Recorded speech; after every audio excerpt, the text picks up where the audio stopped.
She gave me an ultimatum. I laughed, until I realized she was dead serious. You have 10 minutes to decide, she said, pulling her earring out with a snap, so sharp it startled the dog. I was still sitting at the kitchen table, holding a half-eaten peach, watching juice drip onto the documents I hadn't realized were divorce papers. She had timed it perfectly. Waited until I was groggy, until my guard was down, until a quiet Tuesday morning turned into a war zone. Her eyes weren't angry. They were clinical, like a banker explaining a penalty fee. I tried to joke. Is this because I forgot your sister's cat's birthday? Wrong move. She didn't even blink. She placed a single hotel key on the counter beside the stack of papers. Room 314. I stared at it like it might explode. You can either come with me to this marriage retreat I booked, where we talk to a therapist and try to save whatever this mess is, she said, or you can stay here and sign. You booked a hotel? I asked, stunned. Since when do you make threats like? It's not a threat, Dallin. It's the last offer. I could have begged.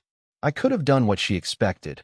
Weepy apology, promise to change, big rom-com speech about the man I'll become. But something was wrong. I couldn't put my finger on it yet, but something about this whole thing smelled off. She hated therapy.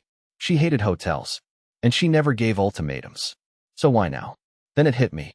The timeline. The suitcase in the car. The sudden obsession with intimacy work. This wasn't about saving us.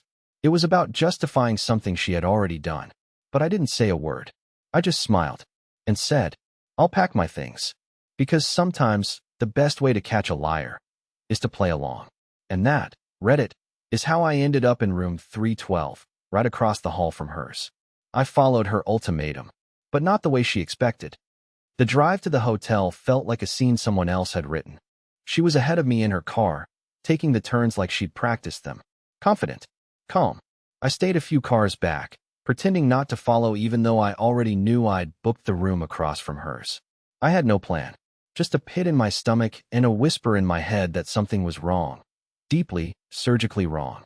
When I got to the front desk, I handed over my ID and a Visa gift card I'd picked up on the way. I didn't want any trace of this showing up on our joint account. I didn't want her to know I was steps behind her, or technically, across the hall. The clerk asked if I was staying for the retreat. I nodded, said, yeah, I'm here for the truth. Room 312 was cold, like someone had cranked the AC just to kill the air. I dropped my backpack and walked to the peephole. I waited. 10 minutes passed. 15. Finally, her door opened. She stepped out in different clothes.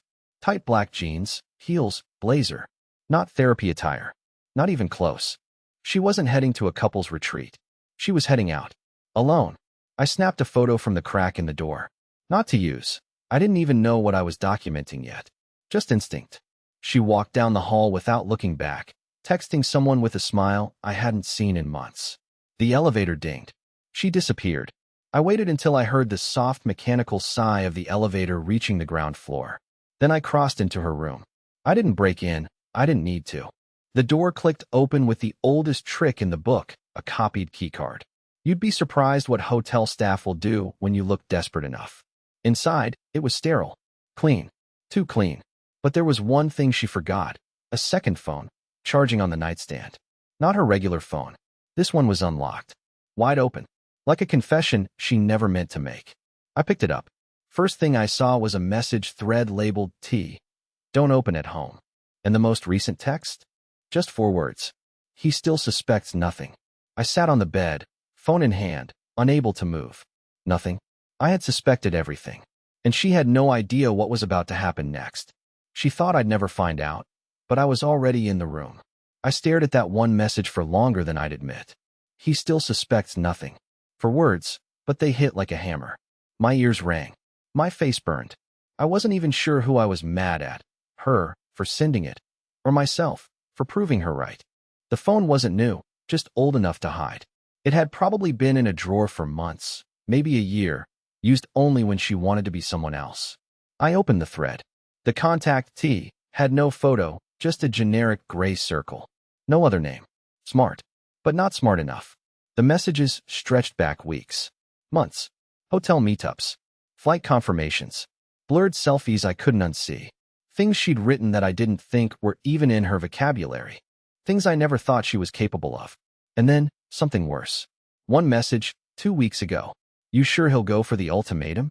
Her reply, he always folds. Watch. That was the moment something inside me stopped working properly.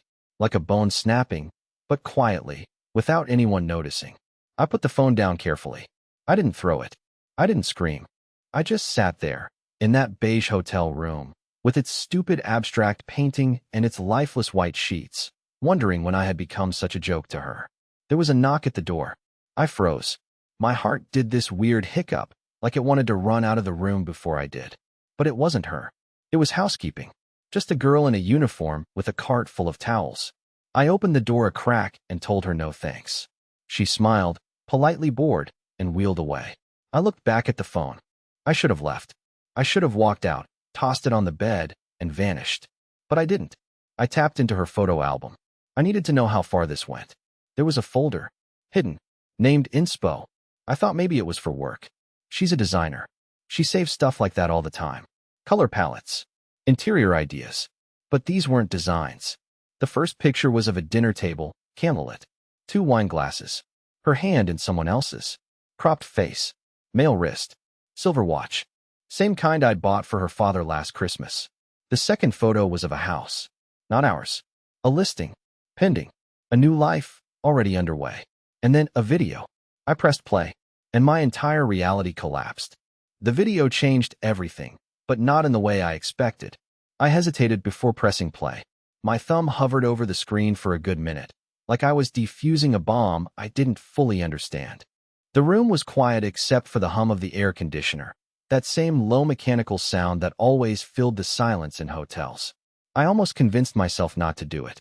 Maybe it was just a video from her work, maybe nothing. But curiosity and pain are cousins.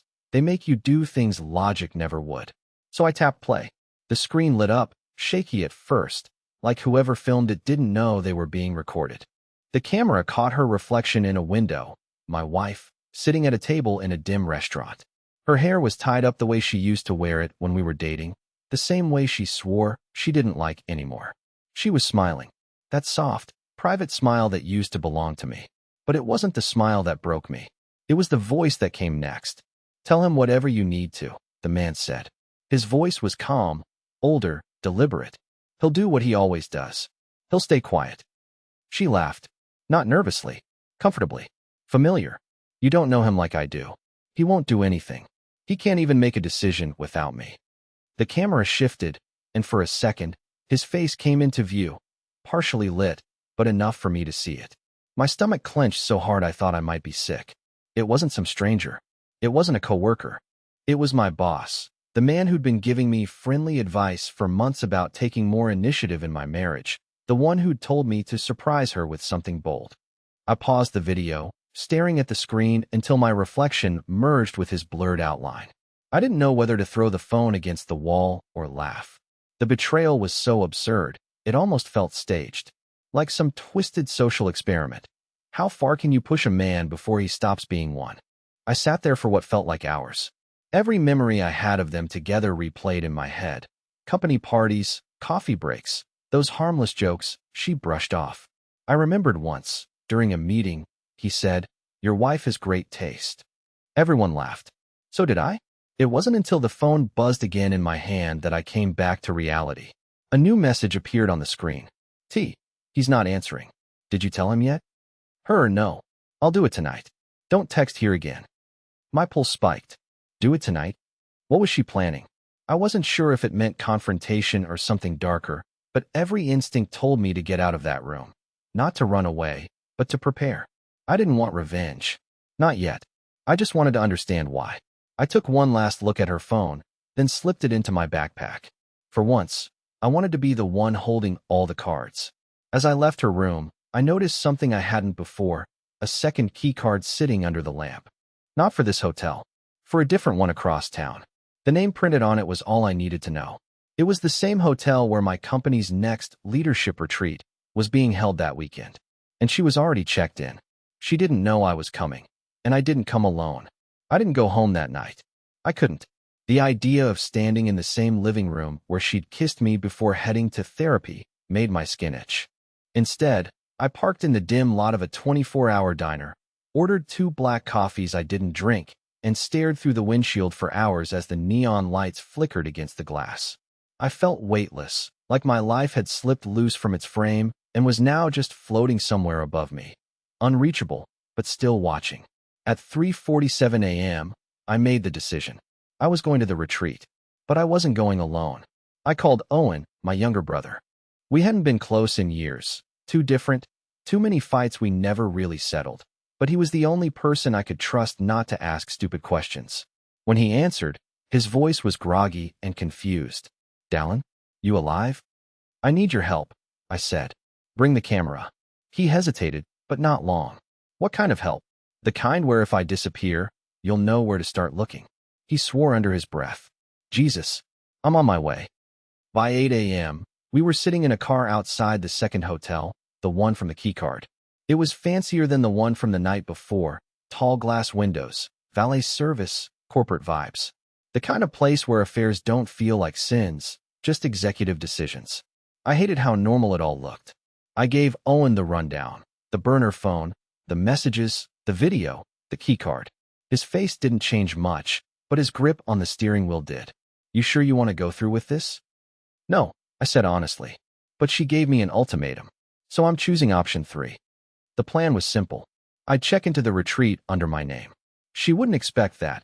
She thought I'd either fold or vanish. She didn't plan for confrontation. And Owen would stay close, camera rolling, eyes open. We'd catch everything. I walked into the lobby and gave my name. The receptionist smiled brightly. "Ah, yes, Mr. Malenko. Welcome to the Leadership Reconnect experience. Your wife has already arrived and is attending the private coaching session in Cedar Room B." Coaching session. Right. She was playing both sides now, the professional wife and the secret lover. I bet she even practiced the speech about rebuilding trust while texting him under the table. I took the elevator to my floor, slid into my room, and unpacked only one thing: the burner phone. It buzzed the moment I connected it to the charger. A new message, just sent. Cedar Room B. "She's stalling. I told you he'd grow a spine eventually. Be ready." I didn't even feel my heart drop this time. I was beyond that. Numb. Focused. This wasn't about catching her in the act anymore. This was about catching them in the lie they'd built together. I slipped the phone into my jacket, checked the hallway, clear, and made my way down to Cedar Room B. When I opened the door, she wasn't alone. And it wasn't just my boss with her. It was his wife. And whatever they were arguing about had just exploded. When I opened that door, I walked into a war I wasn't supposed to see. The moment the door cracked open, I knew I wasn't supposed to be there. Not because anyone stopped me. No, the hotel staff just smiled politely like this happened every day. But the air in that room, it was different. Sharp. Electrified. You know that heavy silence that comes right after someone says something unforgivable? That's what I walked into. 3 people stood in a tight triangle in the middle of the room. My wife, my boss, and a woman I only knew from corporate photos and Christmas cards. His wife, Leora. She was shorter than I expected. Elegant. The kind of woman who didn't raise her voice when she was furious. She wielded silence like a weapon. My wife looked like a deer mid-sprint, like she hadn't figured out which direction to run in yet. My boss, Karsten, was doing that thing men do when they realize they've lost control but are still pretending they haven't. His hand was on Leora's elbow, his mouth mid-sentence, until he saw me. Everything froze.